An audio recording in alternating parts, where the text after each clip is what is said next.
Então, para este novo projeto que eu acabei de vos apresentar, eu decidi começar com o livro A Mente Esquerdista, do Dr. Lyle Rossiter. Queria começar por dizer que eu não gosto da tradução deste título, acho que não encaixa muito bem, mas o título original é The Liberal Mind. Liberal nos Estados Unidos são os liberais, não os liberais na economia, mas os liberais, vamos dizer assim, nos costumes, né? As pessoas que querem liberalizar os costumes, no fundo é isso. Então, esquerdista encaixa-se mais ou menos, mas pronto, como sabemos, esquerda, direita são termos tão abstratos, né, que não... Pronto, servem para alguns contextos, não servem para outros, mas o facto é que este título está assim, portanto... Continuemos. Acho que o subtítulo do livro é muito mais significativo. Então o subtítulo é As Causas Psicológicas da Loucura Política. O que é muito interessante neste livro? Ele é escrito por um psiquiatra. Ele tem experiência em psiquiatria clínica e psiquiatria forense. Estou mesmo a começar pelo prefácio porque é onde ele refere a sua motivação, não é? No fundo, a sua base de investigação também. E dá para ver como é que o trabalho dele influiu na sua perspectiva sobre a sociedade como um todo. E como este trabalho realmente lhe permitiu ver e focar na desordem, não é? Então ele refere aqui que, na prática clínica e também nas avaliações forenses, eu tive a oportunidade de estudar a natureza da personalidade e os fatores que afetam o seu desenvolvimento. Isto é importante ter em mente para o seguimento do nosso estudo. A natureza da personalidade e os fatores que afetam o desenvolvimento da personalidade. De seguida ele diz, a prática da psiquiatria forense me permitiu um olhar especialmente próximo sobre a maneira com que todas as doenças mentais, incluindo as desordens da personalidade, interagem com as regras da sociedade para a conduta aceitável. Então pronto, estes são os dois vetores que são transversais a todo o livro e vão servir também de base, né, ou de massa, né, com a qual ele cria a sua visão de uma sociedade verdadeiramente livre e verdadeiramente ordenada. A originalidade deste livro é, no fundo, tratar de um assunto que era, ou costumava ser tratado por outros campos, não é? A ciência política, a filosofia, e ele está a tratá-lo sobre um ponto de vista do próprio estudo psiquiátrico, né? Do estudo da psicologia humana. E isso é que é o grande valor deste livro para mim. E o que ele vai fazer é precisamente isto. Fazer a associação entre certos mecanismos da mente humana com as condições sociais, políticas em que a pessoa vive. Então ele vai mostrar ao longo de todo o livro como as políticas que se baseiam numa postura assistencialista, claro que depois vamos desenvolver isso, né? Mas simplificadamente é isto, essas políticas acabam por ter influência, né? Acabam por moldar as mentes de uma maneira que não é desejável se queremos uma sociedade verdadeiramente livre, ordenada, fraterna e tudo o que é bom para nós. E no fim do prefácio ele diz o seguinte: o século XX inteiro e o início do século XXI têm testemunhado ataques incansáveis do esquerdismo a todos esses objetivos, os objetivos que eu referi antes, e a todos os princípios sobre os quais as liberdades individuais e a ordem social racional estão fundamentadas. Aqui o esquerdismo engloba todos os movimentos revolucionários do século XX, portanto estão aqui incluídos tanto o comunismo como o socialismo em todas as suas vertentes ou os seus filhinhos, não é? O fascismo, o nacionalsocialismo e por aí fora. Então a primeira coisa que temos de ter em conta é esta natureza bipolar do homem. E o que é isto? Quando nós falamos de natureza bipolar ou natureza dual do homem, nós podemos pensar na natureza material e imaterial, ou material e espiritual do homem, mas neste caso ele não está a investigar o homem a partir desse ponto de vista. Então esta natureza bipolar para o Rossiter, né, é o seguinte. Por um lado, o ser humano é uma unidade, é uma fonte autónoma de ação, né, cada um tem controlo, mesmo que às vezes pareça não ter, tem um espectro, vamos dizer assim, de controlo sobre as suas próprias ações, sobre as suas próprias ideias, sobre os comportamentos e isso. Por outro lado, somos seres sociais, nós não conseguimos viver sozinhos. Então, a natureza bipolar é essa, o indivíduo e o coletivo. Não são realidades que se possam separar. São, digamos assim, funções do homem e da humanidade.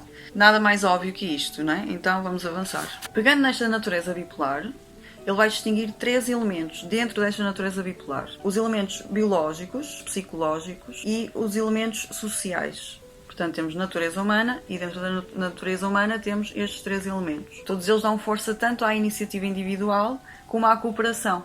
Então agora vamos por partes. A natureza biológica.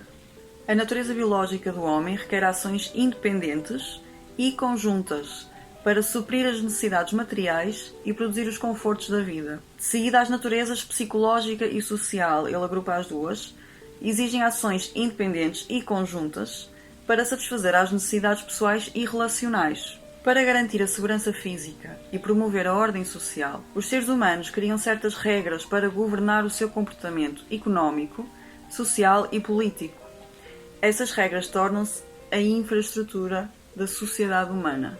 Esta infraestrutura, nós temos que perceber que não são propriamente só as leis, não são só coisas formais, são também os costumes, os acordos tácitos, como dizia o Roger Scruton. Tudo isso faz parte dessa infraestrutura, né? E a verdade é que cada um de nós, quando nasce, já nasce para isso já existe. Claro que isso foi feito através de muito tempo, não é? Desde o início da humanidade até aqui, nós temos vindo a fazer isso. Quando se mexe nos costumes, é aí que se está a mexer, é na infraestrutura da sociedade. Então, o que nós estamos a ver hoje, por exemplo, que é a liberalização rápida e exagerada dos costumes, é uma mudança na infraestrutura da sociedade. Como ele vai mostrar ao longo de todo o livro, também tem impacto nas mentes das pessoas, na psicologia das pessoas que nascem nessa nova infraestrutura, né? É tão bom ter um psicólogo a fazer isto, um psiquiatra, aliás. Eu até acho que este livro é subestimado, porque o poder que tem este livro de nos mostrar de que modo a doença da sociedade está associada à própria doença individual, não é? E é uma coisa que se retroalimenta, ou seja, os indivíduos nascem cada vez mais doentes, psicologicamente, né? Então a sociedade fica cada vez mais doente. E isto tem que ser parado de alguma maneira, ou tem que ser atenuado, ou tem que ser redirecionado, eu não sei. Alguma coisa temos que fazer. Depois também a seriedade com que ele aborda as questões é mesmo de louvar, tendo em conta o nível da intelectualidade geral, não é, que temos no mundo hoje, ou pelo menos da intelectualidade mediática, né? É mesmo de louvar. Ele refere o seguinte: meu propósito neste trabalho é estabelecer uma base biológica, psicológica e social para uma forma particular de sociedade humana, a da liberdade ordenada. Eu busco uma teoria da liberdade baseada na natureza humana. E isto é importante, uma teoria da liberdade, porque a palavra liberdade é constantemente usada e abusada, e abusada, e abusada, né? Nós usamos a palavra liberdade simplesmente como um isco, não é? Olha, anda para aqui que isto é bom. Pode não ter nada a ver com o que é a liberdade de facto, né? Ou o que é que se aproxima mais de uma liberdade real. Mas é uma palavra que alicia e não é usada com seriedade, né? com rigor. Então aqui o Dr. Rossiter diz que busca uma teoria da liberdade baseada na natureza humana. Portanto, é uma concepção de liberdade que tem uma base factual, uma base epistémica e nas realidades da condição humana. A partir dessa teoria, ataca o paradigma socialista dominante, o estatismo do bem-estar e o relativismo moral da agenda esquerdista contemporânea, como uma distorção patológica dos instintos sociais normais. Portanto, é isto que nós vamos explorar neste livro. Vamos perceber porque é que a agenda socialista é realmente uma distorção patológica e causa desordens de personalidade nas pessoas. Uma coisa que vai ficar clara ao longo de todo o livro, e que é o mais importante na minha opinião, é como a responsabilidade individual é que deve ser a base para a cooperação. Quer dizer, isto é uma ideia completamente oposta à ideia socialista dominante, né? Que quando nós pensamos, por exemplo, a cada qual segundo a sua necessidade, isto não tem nada a ver com responsabilidade, né? Estamos a colocar o foco na carência e não no que uma pessoa pode de facto alcançar com as suas habilidades. E eu não sei se se eu própria também posso ter uma percepção diferente da realidade, mas a percepção que eu tenho sobre a evolução, entre aspas, da educação, ou a forma como os pais educam os filhos, que tem mudado bastante, em algumas coisas para melhor, né? Mas noutras nem tanto, parece-me estar a ir cada vez mais num rumo em que não é a responsabilidade que é ensinada, e pelo contrário, é o direito que é ensinado. Quando nós educamos crianças com demasiada permissividade, que é o que eu penso que está a acontecer agora, pode não ser com toda a gente, mas acho que é um pouco geral, nós vamos realmente criar adultos. Aliás, nós não vamos criar adultos, a questão é essa. Mas eu não vou falar mais porque nós vamos perceber isto ao longo do estudo. Então, ainda neste capítulo, ele dá-nos os termos iniciais, portanto, como é que ele entende cada palavra que ele usa, não? Ou as palavras mais importantes. Então, aqui é uma coisa importante a ter em conta, que é a liberdade. Então, para o Rossiter, a liberdade humana consiste na habilidade de se viver como se escolhe, sob certas restrições necessárias à manutenção da paz e da ordem. Portanto, não é uma licenciosidade, não é um faz o que tu queres e vais dominar o mundo. Não é isto. Não é todos os direitos para todos, sem qualquer dever e sem qualquer responsabilidade. Não é isto. É uma liberdade da pessoa poder realmente ter o poder de escolher a sua própria vida, claro, com a ressalva de que essa escolha está dentro de um padrão elevado de moralidade. No fundo é isto. Então nós temos aqui a exploração deste conceito de liberdade ordenada. Então nós temos liberdade, mas também temos ordem. E o que é interessante pensar é que é como se eles fossem mutuamente... é como os pesos e contrapesos, né? A ordem impõe limites à liberdade, mas a liberdade, ou o direito à liberdade, também impõe limites à imposição de ordem. É isto. É mesmo o equilíbrio, é o meio, né? Se nós temos demasiada liberdade, nós temos o caos e a destruição. Se temos demasiada ordem, temos um sistema totalitário e temos opressão. Então a chave para essa liberdade ordenada, para esse equilíbrio, é a cooperação social, segundo Rossiter. E o que é que ele entende por cooperação social? É o esforço voluntário e combinado de vários indivíduos, que no fundo buscam um benefício em comum, né? Benefício próprio e benefício alheio. Esse é que é o elemento integrador. Se cada um é livre, de facto, para responder pelas suas ações, ele muito rapidamente percebe que se ele fizer mal aos outros, ele não vai conseguir nada para ele, né? Vai ter uma vida muito carente, né? Carente não só emocionalmente, mas também materialmente. Então, quais são as virtudes que são necessárias para essa cooperação? Autonomia e mutualidade. Isto faz-me lembrar uma coisa que o professor Olavo muitas vezes fala, que é a questão da dualidade egoísmo-altruísmo. Ele diz que não é uma dualidade real, não é uma coisa meio, é como se fosse uma figura de linguagem, é um auxiliar do discurso, né? Porquê? Porque não existe egoísmo total, nem existe altruísmo total, porque ambos são destrutivos. Porque no egoísmo total, quer dizer, o egoísmo total seria o quê? A pessoa que tudo o que ela faz é apenas com vista em beneficiar-se a si e não tem qualquer consideração pelos outros. Então essa pessoa, se levar esse egoísmo ao limite, ela vai acabar por se prejudicar. Porque, quer dizer, se uma pessoa só faz mal aos outros, vai acabar sem amigos, sem opções, sem nada. E o altruísta extremo também. Porque se uma pessoa faz tudo a pensar nos outros, acaba por não saber tratar de si própria, acaba por ser, sei lá, um saco de pancada ou sei lá, acaba por se desindividualizar quase. Ela vive como se fosse apenas um meio para os outros. Essa dualidade assim tão marcada não existe. O que existe são graus, não é? Existem graus de egoísmo, graus de altruísmo, mas na realidade eles são ambos necessários em igual medida. Que é no fundo o que o Rossiter está aqui é aí que ele quer chegar, não é? E nós temos mesmo que parar de ver as coisas de maneira tão manicaísta. Nós temos que perceber que um certo grau de egoísmo é extremamente necessário para cada um. Nem que seja para se alimentar né? Para sobreviver, é necessário a pessoa estar atenta a si mesma, ou a pessoa cuidar de si mesma e querer coisas boas para si. Não é uma coisa necessariamente egoísta, no sentido de colocar de parte as outras pessoas. Porque uma pessoa que trata de si e que está bem alimentada, bem vestida, bem, né, bem tratada, ela consegue ser muito mais útil para os outros do que se for, né, um mendigo, ou que se for uma pessoa completamente destruída. Isto é tão óbvio. E, no entanto, as pessoas usam estas palavras assim, tiram-nas para o ar, não é? Quer dizer, por exemplo, a motivação do lucro que existe no capitalismo.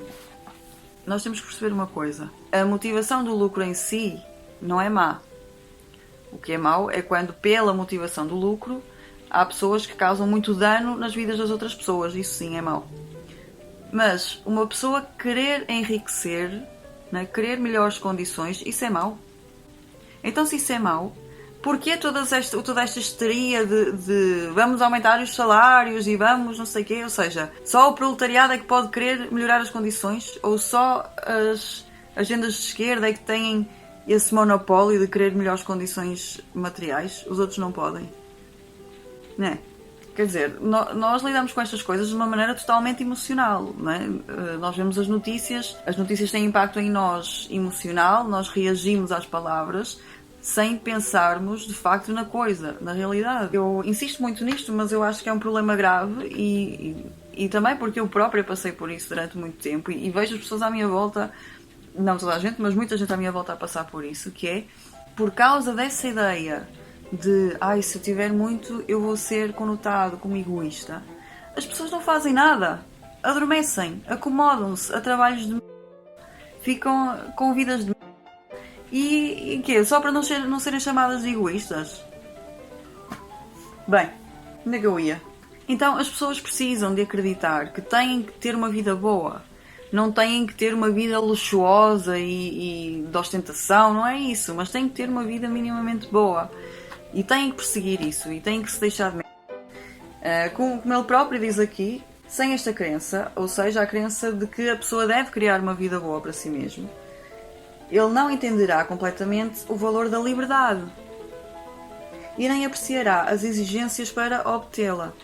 Ele não reivindicará a autoridade, a soberania pessoal sobre a sua própria vida, que é por direito sua. E é isto. E é curioso que a maior parte das pessoas que vive com essa ideia incrustada na cabeça, não é?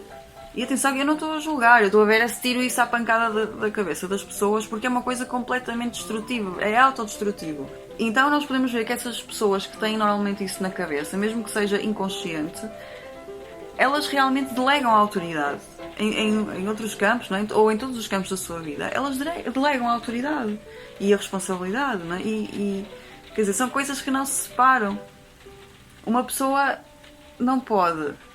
Claro que a pessoa, a partir do momento em que diz eu vou buscar uma vida boa para mim, ela sabe que vai ter o peso da responsabilidade. E por isso é que se calhar as pessoas fogem tanto. Continuando, aqui uma ideia muito importante.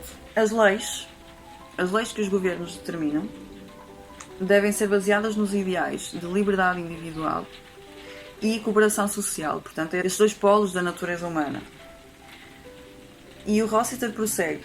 Governos incapazes de aplicar leis baseadas nesses ideais serão eventualmente culpados de dois pecados. Eles desprezarão a autonomia do indivíduo, sobrepujando dessa maneira a sua soberania pessoal. E segundo, eles impedirão a sua mutualidade, enfraquecendo assim a cooperação social. E não é óbvio que quando um governo se arroga, não é, assume o papel de distribuidor da riqueza, o que ele está a fazer é retirar essa possibilidade de cooperação social, mas antes disso retirar a possibilidade do próprio indivíduo ter essa iniciativa. Então, ainda nos termos iniciais, a agenda esquerdista moderna, com as suas políticas estatistas de bem-estar, relativismo moral e regulação invasiva, enfraquecem os fundamentos da liberdade, da ordem e da cooperação. Essencialmente socialista e coletivista em seus valores principais, portanto, isto é importante, não é? Qual é a tónica da agenda esquerdista, digamos assim, é o coletivismo. Ou seja, retira o peso do indivíduo. Então, essencialmente socialista e coletivista em seus valores principais, a agenda é fundamentada em grandes equívocos sobre a natureza e a liberdade humanas. Ela compreende erroneamente a natureza biológica, psicológica e social do homem. Que novidade, hein? Ela compreende erroneamente o desenvolvimento do indivíduo e as influências que promovem a competência adulta e a soberania pessoal. Que novidade! Ela compreende erroneamente a maneira pela qual os humanos se relacionam uns com os outros nos domínios económico, social e político. Que novidade! Estas compreensões errôneas resultam em políticas destrutivas para a liberdade e para a ordem. Que novidade! No coração dos defeitos da agenda esquerdista está uma filosofia de coletivismo que ignora a natureza dos seres humanos como indivíduos. De facto, ignora, porque pensa-os como pertencentes a uma classe. Ou seja, a essência do indivíduo é o pertencer à classe. E isto é uma loucura mental, é uma loucura intelectual. Não faz sentido nenhum, não se comprova na realidade. Porque as classes são categorias abstratas, entre as quais as pessoas, um indivíduo só, pode transitar. Não é? Um pobre pode tornar-se rico, um rico pode tornar-se pobre, um proletário pode tornar-se proprietário, um proprietário pode tornar-se proletário. Portanto, juízo. Esta natureza, a natureza humana, não pode ser ignorada sem consequências terríveis. Uma análise cuidadosa da natureza e da liberdade humanas revela que uma sociedade pode sustentar a liberdade individual, a segurança económica e a estabilidade social apenas se os seus valores e instituições dominantes forem comprometidos com um individualismo racional, embora não radical, que seja definido pela autoconfiança, pela cooperação voluntária, pelo realismo moral e pelo altruísmo. Essas alegações são o assunto deste livro. Pronto, então estamos bem. Estamos curiosos para prosseguir. Agora, capacidades básicas. Ele refere as capacidades básicas que qualquer ser humano tem. E aqui ele utiliza isto como uma espécie de introdução para leigos, não é? À natureza psicológica do homem. E por isso ele apela à própria experiência de cada um. Então, diz ele que é fácil verificar que todos os seres humanos comuns podem fazer as seguintes coisas: escolher entre alternativas, fazer as coisas acontecerem, agir com propósitos, agir com independência, decidir o que é bom e mau para si mesmos e tomar conta de suas próprias vidas. Portanto, isto são coisas que qualquer um de nós pode fazer, mesmo que alguns digam que não, porque é isso, né? Alguns dizem que não. Mas isto qualquer um de nós pode fazer, certo? Então, a partir desse grupo de coisas que as pessoas podem fazer, ele classifica habilidades. Então ele refere: pessoas que conseguem fazer as coisas acontecerem são conhecidas por sua iniciativa. Portanto, nós temos a capacidade de iniciativa. Pessoas que conseguem agir com propósitos são conhecidas por sua atuação. Pessoas que conseguem agir com independência são conhecidas por sua autonomia. Pessoas que são competentes para decidir o que é bom e o que é mau para si mesmas e que conseguem tomar conta das suas próprias vidas são conhecidas por sua soberania pessoal. Então nós ficamos aqui com 4 valores, digamos assim, que são elementares para uma sociedade verdadeiramente livre e ordenada. E então temos estes 4 valores, quer dizer, temos 5. Temos a escolha, a iniciativa, a atuação, a autonomia e soberania. Portanto, metam isto nas vossas cabeças e mandem para os vossos amigos também. A pessoa... E atenção, isto não são coisas que são garantias inatas, não são. Ou melhor, o potencial inato para elas está lá, mas ele pode ser subvertido, pode ser reprimido. Então aqui é que está o ponto. Educar as crianças é mexer com isto. Educar as crianças para isto vai criar uma sociedade melhor. Educar as crianças sem isto, sem dar atenção a isto, vai criar uma sociedade caótica, não só caótica, pode dar uma sociedade totalitária, burra, mas a criança que é educada segundo estes, ou para obter estas habilidades, tornar-se-á uma pessoa responsável. Isto quer dizer, responsável não é uma palavra vazia. Quer dizer que ela própria tem o ónus de responder pelos seus atos. Que ela tem firmeza e autoridade para dar a resposta pela sua própria vida. Portanto, ela deve ter liberdade para escolher a sua própria vida. Ou seja, isto é a base da liberdade individual. Okay? A liberdade individual não é um direito inalienável, nem inato, mas tem esta base. E esta liberdade individual deve ser protegida pelo Estado. Okay? Uma das funções do Estado é essa, é proteger a liberdade pessoal. Porque se não for o Estado, tem que ser a própria pessoa. Ou seja, a própria pessoa tem que estar constantemente em luta pela defesa do seu próprio direito de escolher a própria vida.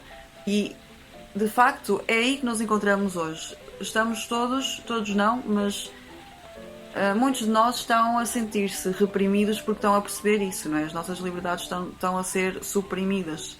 A nossa liberdade individual está a ser suprimida. E como é que nós conseguimos, não é? Depois há uma sensação de impotência, não é? Porque é um polvo gigante, não é? Quase um mundo inteiro contra nós.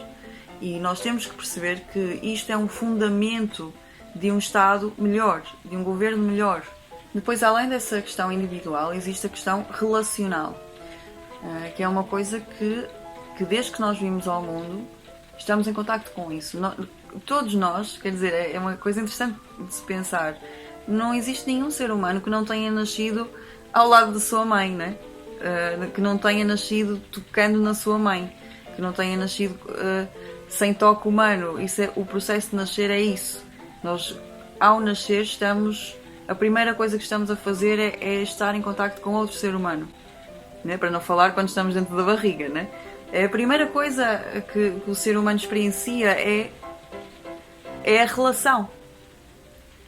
Então é frescura, sinceramente, quando o pessoal se põe muito ofendidinho com a palavra individual, o individualismo, isso é frescura total, é ignorância total. Então, pronto, temos este elemento relacional, não é? Então, sobre o elemento relacional, Rossiter diz: seres humanos são animais inerentemente sociais, eles estão relacionados uns com os outros através de processos económicos, sociais e políticos. Essas relações emergem naturalmente no curso do seu desenvolvimento da primeira infância à idade adulta. Um ser humano individual nasce com o potencial para tornar-se integralmente humano, mas só percebe esse potencial no curso de suas relações com os outros. Olha que interessante. Essas relações ocorrem primeiramente com aqueles que o criam, obviamente, e mais tarde com outras pessoas da sua comunidade. Acho que nós vivemos uma epidemia de moralismo. Não deve ser só hoje, né? Mas essa... Ou talvez eu seja demasiado sensível a isso, não sei. Mas parece-me que as pessoas insistem muito nessa questão do egoísmo, do altruísmo, mas talvez seja mesmo do nosso momento político, não é? Porque há uma coisa que temos que perceber, que é a tendência socialista é provocar aí. Se não te juntas a nós, és um egoísta malvado individualista. Então é normal que isto esteja a ser uma bola de neve, né? Que ninguém aguenta. Então as pessoas já nascem, né? As crianças já crescem com essas ideias na cabeça. Se eu não fizer o que aquele senhor do governo está a dizer, eu sou uma pessoa muito má. Claro que isto está de desordem. Vou terminar o capítulo lendo o último parágrafo do capítulo. Embora uma voz de liberdade individual ainda seja bastante audível na América moderna, está claro que um viés distintivamente coletivista tem dominado todo o pensamento político ocidental. Este viés é destrutivo para os ideais de liberdade e ordem social e para o crescimento do indivíduo até à competência adulta. Em vez de promover uma sociedade racional de adultos competentes que resolvem problemas através da cooperação voluntária, a agenda esquerdista moderna cria uma sociedade irracional de adultos infantilizados que dependem dos cuidados do governo para com eles. E não é assim? Em seus esforços constantes para coletivizar os processos económicos, sociais e políticos da sociedade, a agenda esquerdista enfraquece os traços de caráter essenciais para a liberdade individual, a segurança material, a cooperação voluntária e a ordem social. E é isto, meus amigos.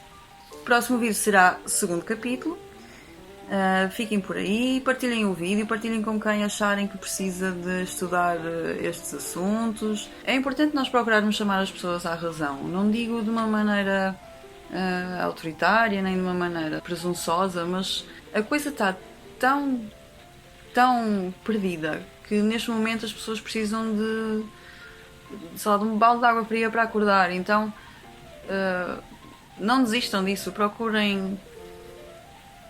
Primeiro, claro, procurem o discernimento, né? Na vossa própria relação com Deus, na vossa própria reflexão íntima. Mas é importante também estarmos em contacto com os outros, né? Mostrarmos que existem outros caminhos que não este oficial. Então é isso, subscrevam o canal, compartilhem, metam like, façam essas coisas todas giras e continuaremos para a próxima. Até já! Lyle Rossiter.